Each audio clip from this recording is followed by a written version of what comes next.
T72-es előtt példaképül látjuk a tulajdonosát, György urat.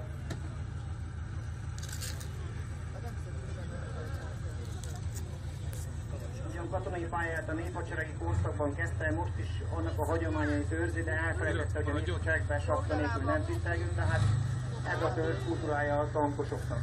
Tehát úgy lehet megismerni a tankosokat, hogy kicsit pontosak, tehát nézzük meg itt a döntésre.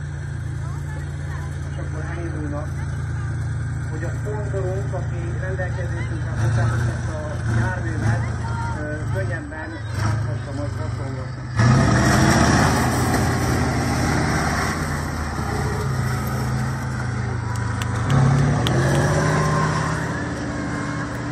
Tehát ilyenkor szeretik már most meg van engedve, hogy aludjanak.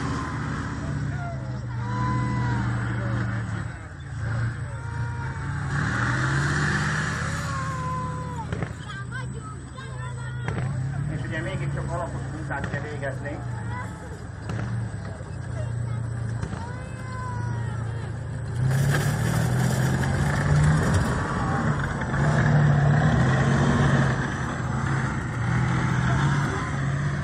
Tehát ott ezt a bemutatóakkor kérem kapcsoljuk a tulajdonost,